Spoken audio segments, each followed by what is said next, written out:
La imagen que ustedes ven a mis espaldas no es la de Cantinflas, es la del Che Guevara, Ernesto, el guerrillero, el hombre que representó la ideología de las izquierdas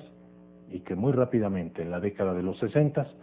se convirtió en una leyenda y en un mito. Leyenda y mito que se reflejaban en un póster con un rostro totalmente distinto que recorrió todas las grandes ciudades del mundo y que se volvió una imagen conocida para todos los intelectuales de izquierda. El hombre que con el pelo más largo, con la cachucha recortada, con una estrella roja de 5 picos, simbolizaba la lucha del ideal guerrillero para lograr la transformación necesaria en la sociedad, para darle al pobre un poco más de la riqueza que se generaba por medio de la lucha armada, de aquella que a partir del principio establecido en la doctrina marxista establecía como puntos irreconciliables la lucha de clases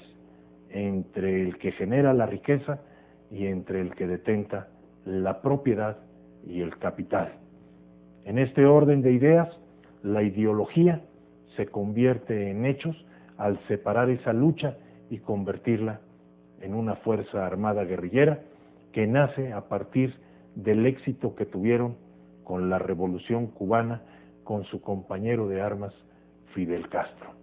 Ernesto Che Guevara estuvo en México. Él fue protegido del Lombardo Toledano.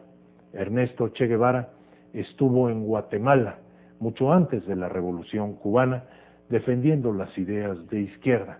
Ernesto Che Guevara, una vez que triunfa la Revolución Cubana, estuvo en África encabezando fuerzas armadas para lograr la revolución de ese país y establecer una lucha continental en el África y de ahí exportar la guerrilla a América Latina. Se hablaba de una fuerza de más de 5,000 guerrilleros. Ernesto Che Guevara forma una fuerza de la guerrilla, primero con planes subversivos para su país natal, que fue la Argentina, y posteriormente ingresa a Bolivia, lugar en el que yo recuerdo cuando hizo declaraciones muy importantes. Él señalaba que los indios de Bolivia no reflejaban en sus rostros nada que tuviera que ver con sus sentimientos, y efectivamente eran inamovibles, y esa fue la derrota del Che cuando con la dictadura militar se le persigue y muere asesinado por las balas de los militares que lo capturan sin darle lugar a un juicio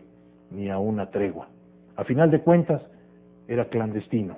a final de cuentas era un guerrillero que buscaba la solución por la vía violenta en un país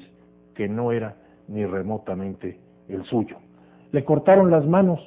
para que el mundo viera que había muerto el Che Guevara. Le cortaron la cabeza y la separaron del cuerpo y lo enterraron de una forma clandestina. Hoy, 30 años después de aquel entierro clandestino, el Che Guevara llega finalmente con sus restos a La Habana y desde ahí se le rinde un homenaje que resucita nuevamente la figura ideal de un guerrillero, con la diferencia de que hoy en el mundo las izquierdas no están de moda, ni existe la cortina de hierro y la Unión Soviética se desintegró.